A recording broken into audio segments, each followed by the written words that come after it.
Olá, pessoal do sexto ano. Vamos voltar para a segunda parte deste módulo que está falando sobre a separação de misturas. E agora nós vamos então falar da separação de misturas entre um sólido e um líquido, tá? E neste caso nós temos duas formas. A primeira é a decantação, aonde nós deixamos num recipiente, tá? Aquele sólido e aquele líquido descansarem por um tempo. O que for mais pesado vai ficar no fundo, o que for mais leve vai ficar para cima. Aqui nós estamos usando a propriedade da decantação. Menos denso flutua, mais denso afunda, né? Então, neste processo, a mistura de líquido e o sólido não é dissolvido neste líquido, é só deixar ele em repouso, né? Se o sólido apresentar densidade maior, ele vai vir aqui para baixo e o líquido vai ficar em cima, permitindo então a nossa separação. Esse aqui é o exemplo do polvilho, né, que o material de vocês traz, o polvilho da mandioca. A mandioca, então, ela é ralada e misturada com água para separar o polvilho, né? Em seguida, essa mistura é peneirada para separar as partes mais grossas, né, e fibrosas, e a parte líquida é deixada em repouso para que ocorra a decantação, tá, do polvilho. Então, aqui já é a segunda parte, é onde depois que houve a separação com o uso da peneira, aqui a gente vai separar ainda o sólido, né, do líquido, beleza? E aí, olha só, outro exemplo é a filtração, aonde nós temos lá, ó, um sistema formado por água, açúcar e feijão. A água e o açúcar vão se misturar, o açúcar vai ser dissolvido na água, mas o feijão não. Então, para compreender este processo, nós vamos adicionar ali, ó, então, o açúcar na água para dissolver e adicionar o feijão. Aí, olha lá, na sequência eu vou usar um filtro, como aquele que a gente utiliza para fazer o café, e aí eu vou despejar este líquido, né? Tudo que tiver dentro deste copo eu vou despejar aqui dentro. O líquido passa, o que estiver dissolvido passa, mas o que não estiver dissolvido fica, que é no caso o feijão, tá? Então, o que está dissolvido na água passa pelo filtro, o que não está dissolvido fica retido no filtro, né? Outros exemplos que a gente tem, tá? Em laboratório, para separar a água da areia, tá? Pode-se usar a filtração também, tá? Essa filtração simples, né? Outro exemplo de aplicação da filtração é o café, preparar café, né? Então, para preparar a bebida, ou seja, o café, é necessário então adicionar a água quente ao pó para dissolver algumas substâncias, né? Essas substâncias que vão ser dissolvidas vão passar pelo filtro e o que não for dissolvido vai ficar retido então no filtro, né? Outro exemplo é o filtro de água, tá? E o aspirador. O filtro de água, ele utiliza aqui, ó, essa água que fica nesse reservatório, passa pelo filtro e fica gotejando aqui embaixo.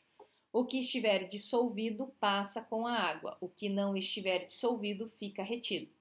O aspirador de café, ele é um exemplo de um filtro, só que aí a gente utiliza o ar, né? O ar puxa a sujeira em direção de um filtro, aonde o ar passa e a sujeira fica retida. Por isso que de tempo em tempo a gente tem que limpar o filtro do aspirador, tá? Isso é importante.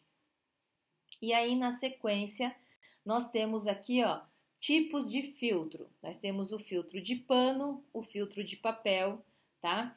E aí fica aquela questão, será que tem diferença entre deixar mais forte ou mais fraco o café? Né?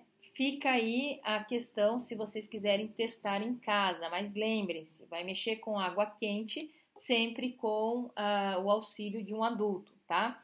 Mas enfim, as diferenças, né, as diferentes filtrações estão relacionadas aos diferentes tipos de filtro, se eu sou mais fino ou se eu sou mais grosso, né?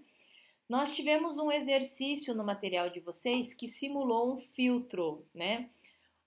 Eu tenho a garrafa PET, aqui eu coloquei uma camada de algodão e aqui eu coloquei e isolei o pano preso com elástico. Aqui eu fiz uma outra sequência com a garrafa PET. Eu tenho camadas, camada fina de areia, camada grossa de areia e cascalho. Na sequência eu tenho o algodão e por fim eu tenho então aquele pano preso com o elástico. A questão é, se a gente jogar uma água, por exemplo, com areia, né, que a gente misturou, se ela passar por este experimento, devido à quantidade de camadas, a gente vai ter uma água que ela vai estar mais limpa, né, mais límpida. Por quê? Porque o sólido vai ficar retido nessas camadas. Nesse experimento 1, ela não vai ficar tão límpida, porque eu só tenho uma camada, para que possa segurar essa parte sólida. No experimento 2, eu tenho a areia, que é uma camada, a areia fina, a areia grossa, o cascalho e o algodão. Então, eu tenho 4 camadas que vão ajudar a segurar essas substâncias sólidas, tá? Mas isso não significa que eu possa beber dessa água, porque o que tiver dissolvido vai passar, né? O filtro segura só o sólido, ok? E nós temos um último exemplo agora de mistura heterogênea entre líquidos, tá? Só que são líquidos que não se misturam. Então, se eles não se misturam, a gente pode usar este sistema que é muito comum em laboratório. É a decantação com funil do bromo. O funil do bromo, ele também pode ser chamado de funil de decantação ou funil de separação. Como que ele funciona? Ao adicionar os dois líquidos que não se misturam, basta esperar alguns minutinhos para que ocorra a separação deles. E aí, se eu quero tirar a água, eu abro essa torneira e tudo isso aqui começa o que? A descer.